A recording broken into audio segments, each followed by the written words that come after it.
السلام علیکم ویورز، میرا نام ہے سلمان احمد اور آپ دیکھ رہے ہیں میرا یوٹیوب چینل۔ آج میں بات کرنے والا ہوں ایک ایسے مسئلے کے اوپر جو سوشل میڈیا کے کچھ حلقوں میں آج کل کافی پاپولر ہوا ہے۔ کچھ ہی دن پہلے دعوت اسلامی کے ایک مبلغ اور ان کی نگرانی شورا مولانا عمران اتاری صاحب نے ایک پروگرام مدنی چینل ٹی وی کے اوپر کیا، جس کا ایک کلپ بہت زیادہ وائرل ہو گیا ہے، اور اس کے اندر وہ بچوں کے ساتھ مختلف اسکول کے بچوں کے ساتھ ڈسکشنز کر رہے تھے، جس میں ایک بچے نے برسبیل تذکرہ یہ کہا کہ چونکہ آج کل سردیوں کا موسم ہے، اس کی ریزن یہ ہے کہ ہمارا جو ارتھ ہے وہ گھوم گیا ہے اور وہ دوسری طرف چلا گیا ہے، سورج سے تھوڑا سا دور ہو گیا ہے، اس وجہ سے ہمارے ملک میں سردیوں کا موسم ہے اور دنیا کے دوسرے حصے میں گرمیوں کا موسم ہے۔ اس کے اوپر عمران اتاری صاحب نے یہ فرمایا کہ آپ سے یہ کس نے کہا کہ زمین گھومتی ہے؟ تو اس بچے نے یہ کہا کہ یہ ہمیں جیوگرافی میں پڑھایا جاتا ہے کہ زمین سورج کے گرد گھومتی ہے، جس کے اوپر عمران اتاری صاحب نے کہا کہ قرآن و حدیث کا جو علم ہے، جو قرآن و حدیث کی تعلیمات ہیں، ان کے مطابق زمین ساکن ہے اور زمین نہیں گھومتی۔ تو آئیے ہم آپ کو پہلے وہ کلپ سنواتے ہیں اور اس کے بعد پھر اس کے اوپر ڈسکشن۔ سردیوں کا موسم چل رہا ہے نا، ہمارا ارتھ گھوم گیا نا، اب دوسری طرف ہے، ارتھ گھوم گیا، ارتھ کا ڈائریکشن دوسری طرف ہے، چاند کی طرف ہے۔ سورج آپ کے ملک سے دور ہو گیا ہے؟ کہاں دور چلا گیا؟ وہ اب ہے نا دوسری ڈائریکشن میں چلا گیا کہ وہ روٹیٹ کرتا رہتا ہے، تو اب دوسرے ملکوں کی تو باری آنی چاہیے نا گرمیوں کے لیے۔ زمین روٹیٹ کر رہی ہے جی، زمین تو ساکن ہے بیٹا، زمین تو زمین روٹیٹ کرتی ہی نہیں ہے، زمین گردش نہیں کرتی۔ لیکن ہمیں جغرافی میں پڑھایا جاتا ہے کہ ارتھ جو ہے وہ سورج کا چکر لگاتا ہے۔ یہ لاجک یہ غلط ہے بیٹا، سائنس کی یہ تھیوری جو ہے نا یہ درست نہیں ہے۔ اصل جو تھیوری ہے نا وہ قرآن اور حدیث والی ہے، بالکل۔ اور اعلیٰ حضرت جو ہمارے نا امام اہل سنت اعلیٰ حضرت نے یہ پروف کیا ہے کہ زمین ساکن ہے، یعنی زمین موو نہیں کرتی۔ ساکن کو ایک اچھا سا ورڈ انگلش کا ہوتا ہوگا، ساکن کا اسٹیٹک، ارتھ اسٹیٹک پوزیشن میں ہے،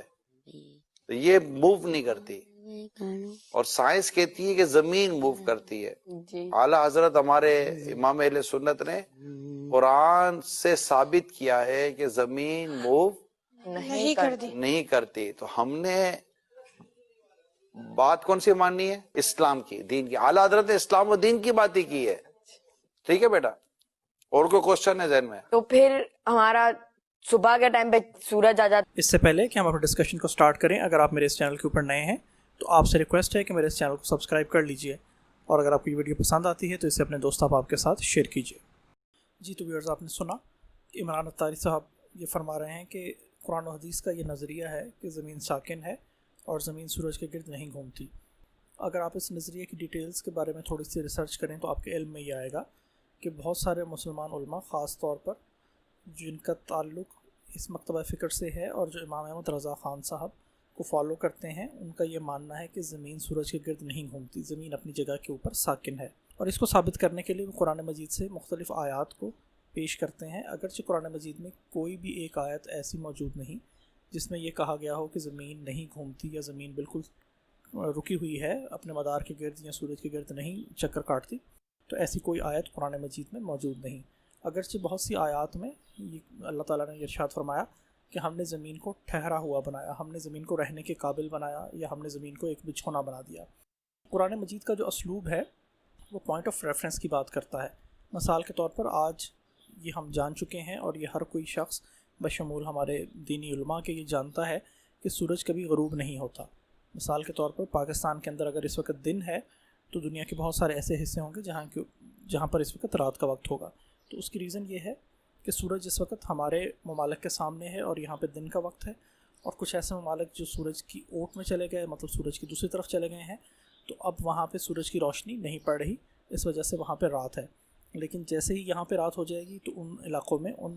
ممالک میں دن کا ٹائم ہو جائے گا، کیونکہ زمین بال کی طرح گول ہے، اس کے اوپر بھی سبھی لوگوں کا اتفاق ہے، اور سورج کی وجہ سے، مطلب سورج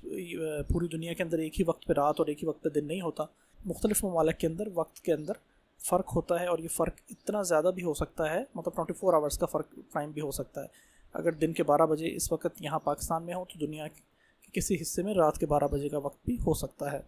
تو اس سے یہ ثابت ہوتا ہے کہ سورج کبھی غروب نہیں ہوتا، بلکہ سورج جو ہے، زمین سورج کے گرد گھومتی ہے، لیکن اگر ہم ان کا نظریہ مان لیں تو سورج زمین کے گرد اگر گھومتا ہے تو وہ دن اور رات کو ڈیفائن کرتا ہے. لیکن قرآن میں بہت ساری جگہوں کے اوپر سورج کے طلوع اور غروب ہونے کے الفاظ استعمال کیے گئے. تو وہ الفاظ جو ہیں وہ پوائنٹ آف ریفرنس کے بارے میں استعمال ہوتے ہیں. مثال کے طور پر ہم اگر کسی بس میں بیٹھے ہوئے ہوتے ہیں اور اگر آپ کو کسی کا فون آ جائے اور اس سے پوچھے کہ آپ کہاں ہیں, تو آپ کیا کہیں گے کہ میں اس وقت 100 کلومیٹر کی رفتار سے لاہور کی طرف جا رہا ہوں. تو آپ یہی کہیں گے کہ میں ایک بس میں بیٹھا ہوا ہوں, جبکہ بیٹھا ہونا ایک جگہ کے اوپر سکون سے بیٹھے ہونے کی مثال ہے. جبکہ آپ اس وقت ایسے نہیں ہوتے, آپ تو اس وقت سفر میں ہوتے ہیں اور آپ حرکت میں ہوتے ہیں. لیکن اس حرکت کے باوجود آپ چونکہ بس کے پوائنٹ آف ریفرنس کے اندر, یعنی بس کے اندر یا گاڑی کے اندر جہاں پہ بھی آپ بیٹھے ہوئے ہوتے ہیں, تو اس کے اندر آپ ایک ساکن پوزیشن کے اوپر ہوتے ہیں. اسی طرح اگر آپ بس یا گاڑی کے اندر جا رہے ہوتے ہیں یا ٹرین کی مثال لے لیں یا ہوائی جہاز کی مثال لے لیں, تو اس کے اندر جب آپ بیٹھتے ہیں یا سفر کرتے ہیں تو آپ اٹھ کے چل پھر بھی لیتے ہیں. آپ کے لیے وہ حرکت کرتی ہوئی چیز کی جو اندر والا حصہ ہے یا جو ماحول ہے جس کے اندر آپ بیٹھے ہوئے ہوتے ہیں, وہ آپ کے لیے بالکل ساکت ہوتا ہے, وہ بالکل آپ کے لیے پرماننٹ اسٹیشنری پوزیشن کے اوپر ہوتا ہے. تو کسی بھی گاڑی, بس یا ٹرین یا ہوائی جہاز کی اس پرماننٹ, اس ساکت پوزیشن کو لے کر آپ یہ دعویٰ نہیں کر سکتے کہ وہ بس یا جہاز یا گاڑی حرکت نہیں کر رہی. وہ بالکل حرکت کر رہی ہوتی ہے, لیکن آپ اس کے اندر جس پوزیشن کے اوپر ہوتے ہیں اس پوائنٹ آف ریفرنس کے ساتھ وہ چیز ساکت ہوتی ہے. تو قرآن مجید میں بھی جہاں جہاں یہ ارشاد ہوا کہ ہم نے زمین کو ٹھہراؤ والا بنایا, یہ جس آیت کے ترجمے کا مفہوم یہ ہے کہ ہم نے زمین کے اوپر پہاڑ رکھے تاکہ یہ ہلے نہ, تو اس سے مراد زمین کی جو سرفیس ہے, تو سرفیس آف ارتھ جو ہے اس کا ہلنا مراد ہے, جیسا کہ زلزلوں کے وقت ہوتا ہے. اب بہت ترقی سائنس کر چکی ہے اور اب یہ بات ثابت ہوئی کہ اس دنیا کے اندر جو زلزلے آتے ہیں, جو ٹیکٹونکس پلیٹس کی حرکت کی وجہ سے جو زلزلے آتے ہیں, وہ تقریباً ہر ایک سیکنڈ میں ایک زلزلہ یا اس سے زیادہ زلزلے اس دنیا میں ہر وقت آتے ہیں. لیکن ان کا ایمپلیٹیوڈ اتنا کم ہوتا ہے کہ وہ ہمیں فیل نہیں ہوتے, یا وہ پہاڑوں کے وزن کی وجہ سے وہ اس زمین کو ہلانے کے قابل نہیں ہوتے. ان کا ایمپلیٹیوڈ اتنا کم ہوتا ہے کہ وہ اس زمین کو ہلانے کے, اس زمین کی سطح کو ہلانے کے قابل نہیں ہوتے. تو اس کی وجہ سے یہ زمین رہنے کے قابل بنی ہے, تاکہ ہم یہاں پہ جو بھی بلڈنگز بناتے ہیں, جو بھی عمارات بناتے ہیں, وہ اسٹیبل پوزیشن کے اوپر کھڑی رہتی ہیں کیونکہ یہ سرفیس نہیں ہلتی. لیکن زمین کی جو موشن ہے, زمین کی جو اپنے مدار کے اندر گھومنا ہے, زمین سورج کے گرد ایک چکر 365 دنوں کے اندر پورا کرتی ہے, اور اس میں کچھ گھنٹے اضافی بھی ہوتے ہیں جو کہ 4 سال کے بعد ایک دن کی صورت میں لیپ ایئر کے اندر, فیبروری کے اندر اس کو کاؤنٹ کر کے پورا کر دیا جاتا ہے. اب دلچسپ بات یہ ہے کہ اگر ہم امیجن کر لیں کہ سورج زمین کے گرد گردش کرتا ہے, تو سورج کو زمین کے گرد ایک چکر 24 آورز کے اندر 24 گھنٹے کے اندر کاٹنا پڑے گا. کیونکہ اگر سورج اس وقت پاکستان کے اوپر ہے اور پاکستان میں دن کے 12 بجے ہیں, تو جب دن کے 12 کسی اور ملک میں بجیں گے, فرض کریں امریکہ میں بجیں گے, تو سورج کو امریکہ کے اوپر ہونا پڑے گا. یہاں پاکستان میں رات ہو جائے گی, امریکہ میں دن کے 12 بجے ہوں گے, تو سورج جو ہے اس کو ایک چکر یہ 24 گھنٹے کے اندر پورا کرنا پڑے گا. تو سورج کو اپنا یہ چکر ایگزیکٹلی 24 گھنٹے کے اندر پورا کرنا پڑے گا, اور وہ اسی پوزیشن کے اوپر آئے گا واپس جہاں پہ ہم نے آج دیکھا تھا. مطلب آج دن کو 12 بجے سورج جس پوزیشن پہ تھا ہمارے ملک کے اندر, وہ کل دن کو 12 بجے بھی اسی پوزیشن کے اوپر ہوگا. اور اس طرح سے یہ ثابت ہوگا کہ سورج زمین کے گرد چکر کاٹ رہا ہے. لیکن پھر اس کے اندر ایک اور فیکٹر آ جاتا ہے, کیونکہ جو زمین کے ساکن ہونے کے قائل ہیں ان کا یہ نظریہ بھی ہے کہ زمین نہ تو اپنے مدار کے اندر گردش کرتی ہے اور نہ سورج کے گرد اپنے مدار کے اندر گردش کرتی ہے, اور نہ ہی اپنے محور کے گرد گردش کرتی ہے. تو اگر زمین سورج کے گرد گردش نہیں کرتی بلکہ سورج زمین کے گرد گردش کرتا ہے, تو آپ ایک دن کو, یعنی ایک چکر کو, سورج کے زمین کے گرد ایک چکر کو 24 گھنٹے کنسیڈر کر سکتے ہیں, اور 24 گھنٹوں میں سورج کو یہ ایک چکر پورا کرنا پڑے گا. لیکن پھر دوسرا سوال یہ پیدا ہو جاتا ہے کہ آج دن 12 بجے سورج میرے شہر کے اندر جس پوزیشن کے اوپر تھا, کل بھی 12 بجے اسی وقت 24 گھنٹے کے بعد اسی پوزیشن کے اوپر اس کو ہونا چاہیے.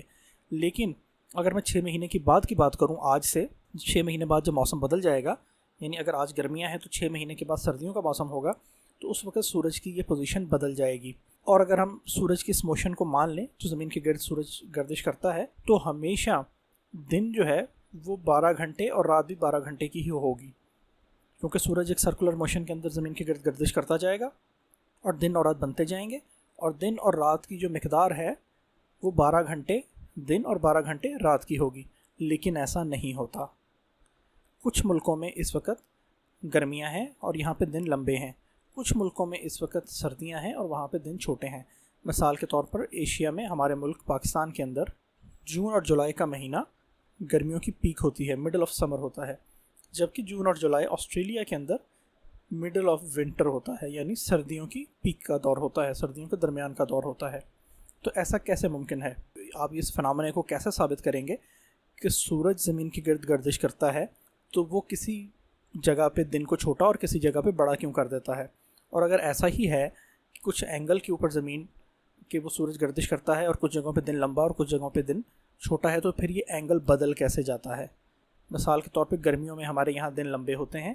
لیکن سردیوں میں یہاں پہ دن چھوٹے ہو جاتے ہیں۔ اسی طرح پوری دنیا میں جہاں آج کل سردیاں ہیں وہاں پہ دن چھوٹے اور راتیں لمبی ہیں، اور گرمیاں جب وہاں پہ آئیں گی تو وہاں پہ راتیں چھوٹی اور دن لمبے ہو جائیں گے۔ تو سورج کی ایک سرکولر موشن جس کے اندر زمین حرکت نہیں کر رہی جبکہ سورج زمین کے گرد چکر کاٹ رہا ہے، تو ایسا کیسے ممکن ہے؟ ایک دوسرا پوائنٹ جو میں یہاں پہ ڈسکس کرنا چاہتا ہوں وہ ہے دنیا کے پولز، ساؤتھ اور نارتھ پولز۔ ان دونوں پولز کو ڈیفائن کیا گیا کہ جو دنیا کا ایکسس ہے، جو محور ہے جس کے گرد دنیا گردش کرتی ہے، اس ایکسس کے اس محور کے جو 2 پوائنٹس ہیں وہ نارتھ اور ساؤتھ یعنی شمال اور جنوب کے دونوں پوائنٹس ہیں جن کو ہم نارتھ پول یا ساؤتھ پول کہا کرتے ہیں۔ اب یہ دنیا کے اندر ایک عجیب فینومنا ہے کہ جو ساؤتھ پول ہے وہاں پہ 6 مہینے کے لیے سورج نکلا رہتا ہے، یعنی 6 مہینے کا دن اور تقریباً 6 مہینے کی رات ہوتی ہے۔ اسی طرح جو ساؤتھ پول ہے وہ اس سے اپوزٹ ہے، یعنی جب نارتھ پول کے اوپر دن ہوتا ہے 6 مہینے تو ساؤتھ پول کے اوپر رات ہوتی ہے، اور جب ساؤتھ پول کے اوپر دن ہوتا ہے تو نارتھ پول کے اوپر رات ہو جاتی ہے۔ تو سورج اگر ایک ہی ڈائریکشن کے اندر، ایک ہی مدار کے اندر زمین کے گرد گردش کر رہا ہے تو یہ کیسے ممکن ہے کہ وہ پوری دنیا کے اندر دن اور رات تو ڈیفائن کر رہا ہے لیکن ساؤتھ اور نارتھ پول کے اوپر دن کی یہ جو ڈویژن ہے یہ ایک پورے سال کے اوپر محیط ہے، یعنی 6 مہینے کے لیے وہاں پہ دن رہتا ہے اور 6 مہینے کے لیے رات رہتی ہے۔ تو اس سے ثابت یہ ہوا کہ ایک ایسا سائیکل بھی ہے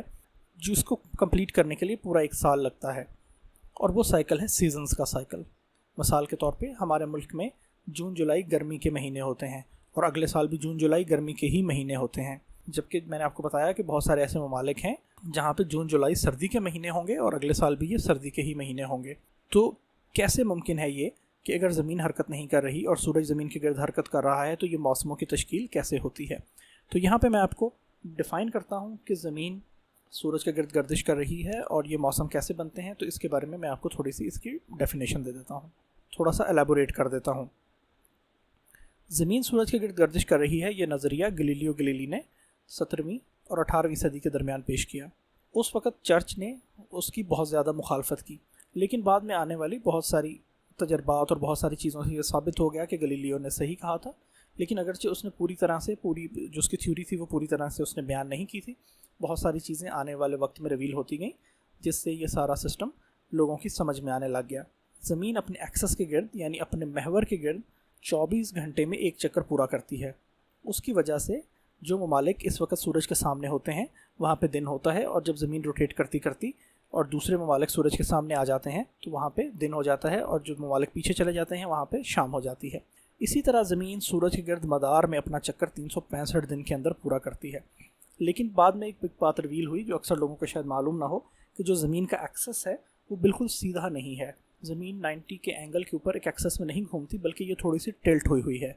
یعنی یہ 23.5 ڈگری ٹلٹ کے اوپر گردش کرتی ہے۔ تو اب ہوتا کیا ہے کہ زمین کے جو دونوں پولز ہیں وہ ایک ٹلٹ پوزیشن کے اوپر 23.5 ڈگریز اینگل کے اوپر ٹلٹ پوزیشن میں ہے۔ تو جب یہ ٹلٹڈ پوزیشن ایک سائیڈ کو زمین کے ایک کرے کو زمین کو اگر یعنی 2 حصوں میں تقسیم کیا جائے تو جو زمین کا شمالی حصہ ہے اس کو سورج کے قریب کر دیتی ہے، یعنی زمین ایک ترچھی پوزیشن میں ہے تو جو اینگل سورج کے قریب ترین ہوتا ہے، فرض کریں اگر ساؤتھ پول کا، تو نارتھ پول کا اینگل تھوڑا سا دور ہو جاتا ہے۔ تو جو ساؤتھ ہاف پارٹ کے اندر ممالک ہیں اگر وہ سورج کے جس ٹائم قریب ہوتے ہیں وہاں پہ گرمیوں کا سیزن ہوتا ہے، جبکہ دوسرے ممالک دوسرے ایریاز جو اس وقت سورج سے تھوڑا سا دور ہو جاتے ہیں یا جہاں پہ سورج کی شعاعیں تھوڑا سا ترچھی پڑتی ہیں وہاں پہ سردیوں کا موسم ہوتا ہے۔ اسی طرح جب زمین گردش کرتی زمین کا یہ اینگل کانسٹنٹ رہتا ہے۔ جب 6 مہینے کے بعد زمین گردش کرتی سورج کی دوسری سائڈ پر آ جاتی ہے تو اسی ٹلٹ کی وجہ سے جو ممالک یا جو حصہ پہلے سورج کے قریب تھا اب وہ سورج سے دور ہو جاتا ہے، اور نیچے والا حصہ جو پہلے سے اور دوسرا حصہ جو سورج سے پہلے دور تھا اب وہ قریب آ جاتا ہے، اور وہاں پہ گرمیوں کا موسم ہوتا ہے اور دوسری سائڈ پہ سردیوں کا موسم ہوتا ہے۔ تو اس طرح سے یہ سیزنز کریٹ ہوتے ہیں، یعنی زمین کی ایک موشن جو اس کی اپنے ایکسس کے گرد ہے اس کی وجہ سے دن اور رات کریٹ ہوتے ہیں، اور جبکہ زمین کا ٹلٹ ہونے کی وجہ سے زمین کے آدھے حصے میں ایک وقت میں سردی اور آدھے حصے میں ایک وقت میں گرمیاں ہوتی ہیں، جبکہ 6 مہینے کے بعد یہ پروسیس الٹ ہو جاتا ہے اور سردیوں والے ایریاز کے اندر گرمیاں اور گرمیوں والے ایریاز کے اندر سردیاں آ جاتی ہیں۔ اسی طرح زمین کا جو حصہ ٹلٹ ہونے کی وجہ سے سورج کے قریب ہوتا ہے، جو پول کے قریب ہوتا ہے، وہاں پہ اس کا چکر جلدی ختم ہوتا ہے، یعنی زمین جب اپنے ایکسس کے گرد گھومتی ہے تو جو زمین کا کنارہ ہے، جو زمین کا پول ہے، وہ سورج کے گرد جلدی چکر کاٹتا ہے، اور اس کی وجہ سے وہاں پہ دن اور رات کے وقت میں تضاد آ جاتا ہے۔ اسی طرح جیسے جیسے ہم ایکویٹر کی طرف یعنی زمین کی سینٹر لائن کی طرف چلتے جاتے ہیں تو دن اور رات کی یہ جو فرق ہے، دن اور رات کی جو لمبائی کا فرق ہے وہ کافی حد تک برابر ہو جاتا ہے، اور دن اور رات کی جو مقدار ہے وہ سینٹر پوائنٹ کے اوپر، ایکویٹر کے اوپر کافی حد تک برابر ہوتی ہے۔ اور ایکویٹر ایک ایسی جگہ ہے، یعنی زمین کی جو سینٹر لائن، جو سورج کے تقریباً ایک جیسا سامنے رہتی ہے، تو اس وجہ سے وہاں پہ موسموں میں بہت زیادہ تبدیلی نہیں ہوتی اور وہاں پہ ایک جیسا ہی موسم تقریباً سارا سال رہتا ہے۔ وہاں پہ کوئی سردیاں نہیں ہوتی، وہاں پہ کوئی بہت زیادہ گرمیاں نہیں ہوتی، بلکہ وہ ایک جیسا موسم، تھوڑا سا گرم مرطوب موسم وہاں پہ ہمیشہ ہی رہتا ہے۔ تو ویئرز، یہاں پہ یہ میں آپ کو ایک بات، سب سے اہم بات یہ بتاتا چلا جاؤں کہ قرآن مجید میں کوئی بھی ایسی چیز نہیں لکھی جو سائنس سے پروو نہ ہو سکے یا جو اسٹیبلش سائنس کے خلاف ہو۔ اگر ایسی کوئی بات ہے اور اگر ایسی کوئی بھی اس کے اندر کوئی تضاد پایا جاتا ہے تو آپ یہ دیکھیے گا کہ آگے چل کے آنے والے وقتوں کے اندر یہ بات ثابت ہو جائے گی کہ قرآن کی بات سچی تھی اور جو اسٹیبلش سائنس نے جو بات کی تھی وہ غلط تھی۔ مثال کے طور پر قرآن مجید میں کئی جگہوں پر اللہ تعالیٰ نے یہ ارشاد فرمایا کہ سورج اور چاند اور ستارے ایک مقررہ راستے کے اوپر گردش کر رہے ہیں۔ تو سائنسدانوں کا پہلے یہ خیال تھا کہ سورج ایک ہی جگہ پہ کھڑا ہوا ہے اور وہ حرکت نہیں کرتا، لیکن اب آ کر یہ بات ثابت ہوئی کہ سورج بھی حرکت کرتا ہے، وہ اپنے ایکسس کے گرد بھی حرکت کرتا ہے، اور وہ ایک چھوٹی سی اس کی موشن ایسی بھی ہے جس کے اندر وہ اپنے مدار کے اندر حرکت کرتا ہے۔ تو اس سے یہ بات ثابت ہوئی کہ جو قرآن پاک نے جو بات ہمیں بتائی تھی وہ اسٹیبلش سائنس بالکل اسی کے اوپر ہے۔ یعنی قرآن مجید نے جو بھی فنومینا بیان کیا ہے، چونکہ قرآن مجید اس اللہ کی کتاب ہے جس نے اس پوری کائنات کو بنایا ہے، تو اس میں لکھی ہوئی کوئی بھی بات کبھی بھی اگر اس کو پروو ہوگی تو وہی بات سچی پروو ہوگی جس کو اسٹیبلش سائنس بے شک سچ پروو کرے گا۔ اگر فی الحال کوئی ایسے نظریات ہیں جو قرآن مجید سے متصادم ہیں تو وہ کچھ عرصے کے بعد جا کے، کیونکہ لوگوں کو ان کا علم نہیں ہے، لوگ اس کو صحیح طریقے سے ڈسکور نہیں کر پائے، تو وہ کچھ عرصے کے بعد جا کر ڈسکور ہو جائیں گے۔ یہاں سب سے اہم بات یہ ہے کہ قرآن مجید کے کسی لفظ کے ترجمے کو صحیح طور پہ سمجھ نہ پا کر اور اس کی صحیح ڈیفینیشن کو اس کے کانٹیکسٹ میں اگر آپ سمجھ نہیں پائے تو اس کے اوپر آپ کوئی بھی نظریہ کھڑا مت کر دیجئے۔ آپ پہلے اپنے علم کو بڑھائیے، اور اس کے بعد آپ کوئی نظریہ ثابت کیجئے، تو غیر مسلموں کو ہمارے دین کو جھٹلانا بہت ہی آسان ہو جائے گا۔ تو میری ریکویسٹ ہے تمام ان لوگوں سے جو کہ ان نظریات کے اوپر بلیو کرتے ہیں کہ برائے مہربانی پہلے اپنے علم کو، اپنی تعلیم کو اس فیلڈ کے اندر بڑھائیے، اور اس کے بعد آپ کو یہ ثابت ہو جائے گا اور آپ کو یہ بات سامنے آ جائے گی کہ قرآن مجید میں کوئی ایسی چیز نہیں لکھی ہوئی جو سائنس کے خلاف ہے۔ اگر کہیں پہ کچھ کنفیوژن ہے تو اس وجہ سے ہے کہ آپ قرآن میں لکھی ہوئی کسی بات کو صحیح طور پر سمجھ نہیں پا رہے ہیں، یا پھر آج کے اسٹیبلش سائنس اس چیز کو ابھی تک ڈسکور نہیں کر چکی ہے۔ مجھے امید ہے کہ آپ کو یہ ویڈیو پسند آئی ہوگی۔ اگر آپ کو میری یہ ویڈیو پسند آئی ہو تو اسے اپنے دوست احباب کے ساتھ شیئر کیجیے اور میرے اس چینل کو ضرور سبسکرائب کر دیجیے۔ شکریہ۔